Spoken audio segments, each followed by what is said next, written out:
C'est le management à l'américaine. Hein. Le manager, c'est ça. Hein. You're so good. You're wonderful. Après, ils ont zéro inhibition, les mecs. Hein.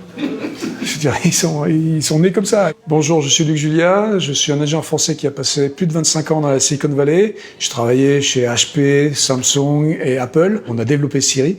Et aujourd'hui, je vais vous raconter les dessous de la Silicon Valley. Speech. Pour embaucher les bons et les meilleurs, il a fallu rajouter ce qu'on appelle les perks. Évidemment, tous les repas sont devenus gratuits, hein.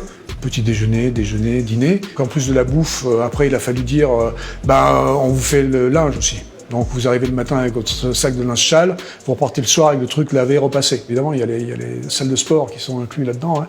Et puis il y a eu une escalade, quoi. Donc on arrive à tout et n'importe quoi. Et puis il y a ceux qui jouent pas trop le jeu. Alors dans ceux qui jouent pas trop le jeu, il y en a un qui est extraordinaire, c'est Amazon. Alors Amazon, c'est fabuleux, ils sont connus comme ceux qui sont les plus radins de la Silicon Valley.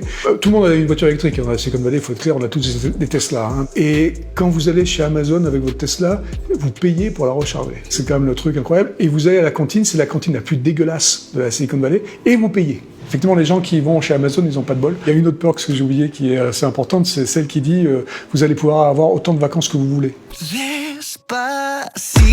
Bon, la vérité, c'est que ça marche pas comme ça, hein, parce que vous avez quand même un chef quelque part qui va vous demander des trucs à faire, et si vous n'êtes pas là, vous allez pas rester longtemps en fait. Donc le but du jeu, c'est quand même de garder les gens au maximum au bureau et de les faire trimer beaucoup. En gros, on vit sur place. Hein. On critique beaucoup les Chinois et ce qui se passe dans les usines chinoises où ils dorment sur place dans les usines. En fait, c'est un peu ça qui se passe dans la vallée. Hein.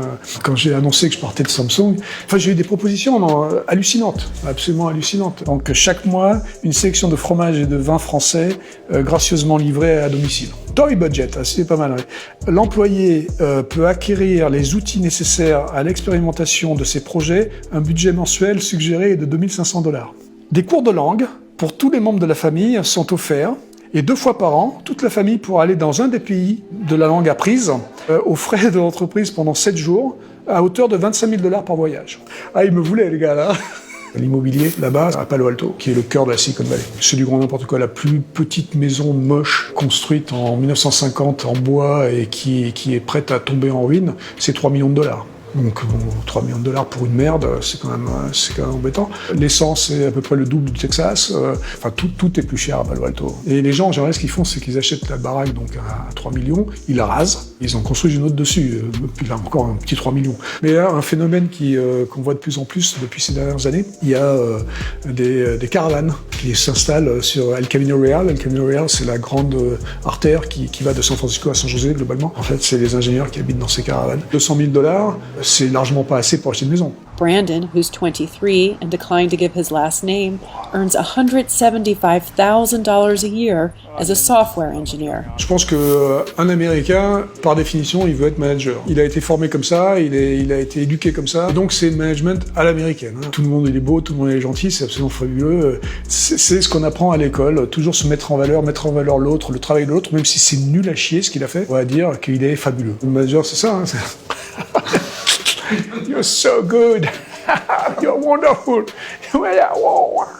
Mais ça commence à l'école, ça. Hein. C'est des mecs qui montent sur la table quand ils sont au CP pour dire n'importe quoi, mais les mecs qui sont au voilà, et après ils ont zéro inhibition, les mecs. Hein. Je veux dire, ils sont nés comme ça, ils sont nés sur la table. Quand les résultats sont pas là, je pense qu'ils virent du jour au lendemain, mais je pense que les gars qui étaient presque notre copain, là, qui levaient les pouces dans tous les sens, je pense que c'est pas lui qui va nous virer, ça va être quelqu'un d'autre qui va le faire à sa place. Moi, je suis très déçu par la qualité en fait, des ingénieurs américains en général. Hein. Je parle des ingénieurs qui font de l'IA, d'accord, des ingénieurs qui faisaient de l'informatique et de l'IA, donc mes spécialités. J'ai eu la chance ou la malchance, je sais pas, de donner des cours à Stanford et à Berkeley. Le niveau est faible.